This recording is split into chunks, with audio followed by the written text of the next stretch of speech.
الہامی کتابوں میں بتائی گئی نشانیوں کو اس قافلہ کے لوگوں میں تلاش کرے گا۔ اس نے عرب تاجروں سے کہا، میں آپ لوگوں کو کھانے کی دعوت دینا چاہتا ہوں، آپ سب لوگ میرے مہمان بنیں۔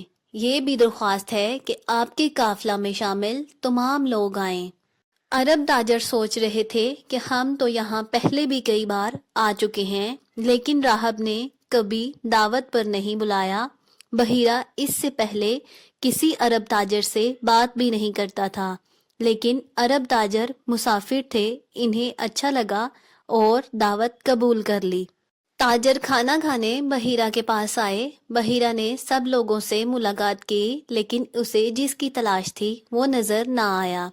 جن لوگوں سے بھی وہ ملا ان میں کچھ بھی غیر معمولی نہیں تھا۔ اسے حیرت ہوئی کہ ایک دن پہلے اس نے جو دیکھا وہ آج کیوں نہیں ہے۔ اسے یقین ہے کہ اس کی آنکھیں دھوکہ نہیں کھا رہیں۔ اسے یہاں رہتے ہوئے ایک عرصہ ہو گیا، پہلے کبھی ایسی غیر معمولی بات نہیں دیکھی۔ بحیرہ سوچ میں گم ہے کہ آخر وہ کون ہے جو ابھی تک مجھے نظر نہیں آیا۔ اس نے عرب تاجروں سے پوچھا، کیا تمہارے قافلہ میں شامل سب لوگ یہاں آ گئے ہیں؟ تاجر کہنے لگے، ایک بچہ بھی ہمارے ساتھ ہے جو یہاں نہیں آیا، ہم اسے اپنے سامان کے پاس چھوڑ آئے ہیں۔ بحیرہ نے خواہش ظاہر کی کہ اس بچے کو بھی میری دعوت میں لے آئیں۔ میں چاہتا ہوں کہ آپ کے قافلہ میں شامل سب لوگ میرے مہمان بنیں۔ اس کی درخواست پر آپ صلی اللہ علیہ وآلہ وسلم بھی یہاں آ گئے۔ بحیرہ کی خوشی بیان سے باہر ہے۔ وہ جس کی تلاش میں تھا، یہ تو ہو بہو وہی چہرہ ہے۔ خوبصورت چہرہ، کشادہ پیشانی، پیاری آنکھیں، چہرے پر سنجیدگی اور نور، ایسا چہرہ ہے جسے تکتے رہنے کو دل چاہتا ہے۔ معصومیت چہرے سے ظاہر ہو رہی ہے۔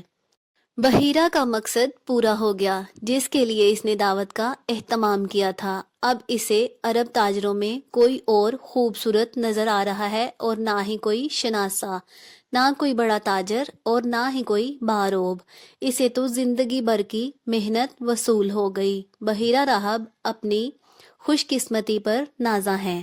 اس سے پہلے کئی راہب اس ہستی کا انتظار کرتے اس دنیا سے چلے گئے۔ بحیرہ کی ساری توجہ نبی کریم صلی اللہ علیہ وآلہ وسلم کی طرف ہے۔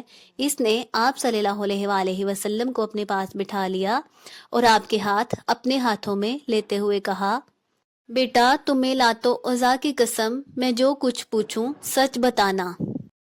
بحیرہ جانتا ہے کہ عرب کے لوگ لات و عزیٰ کو خدا مانتے ہیں۔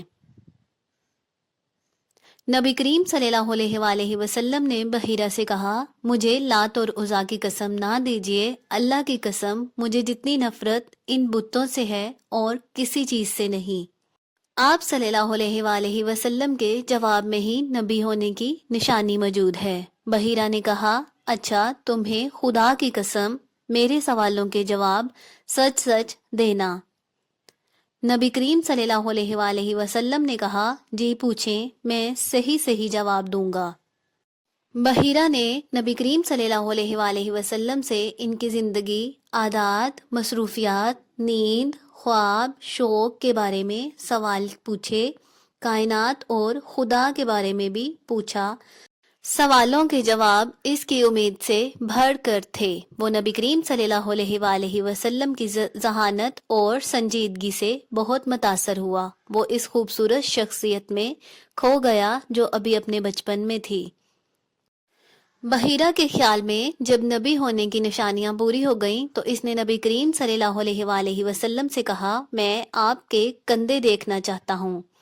بحیرہ نے جب نبی کریم صلی اللہ علیہ وآلہ وسلم کے کندھوں کے درمیان نبوت کی نشانی دیکھی تو جناب ابو طالب سے پوچھا، اس بچے سے آپ کا کیا رشتہ ہے؟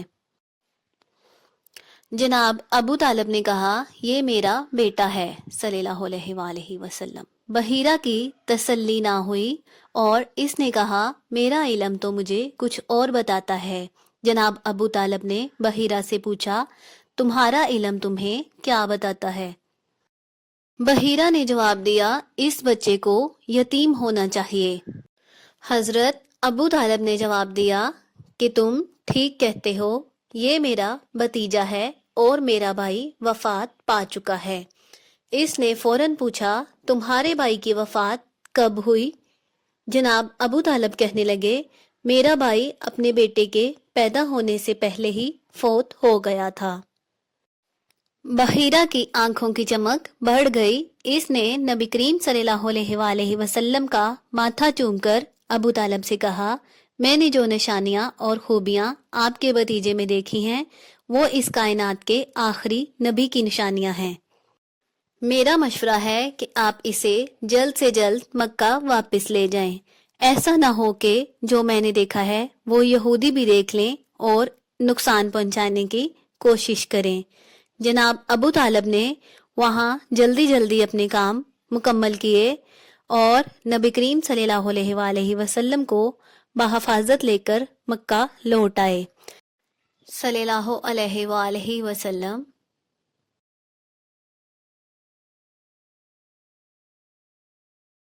اگر آپ اس چینل پر نئے ہیں تو چینل کو سبسکرائب کریں اور ویڈیو کو لائک کریں۔ پیارے نبی صلی اللہ علیہ وآلہ وسلم کی پیاری باتیں خود بھی سنیں اور اپنے بچوں کو بھی سنائیں۔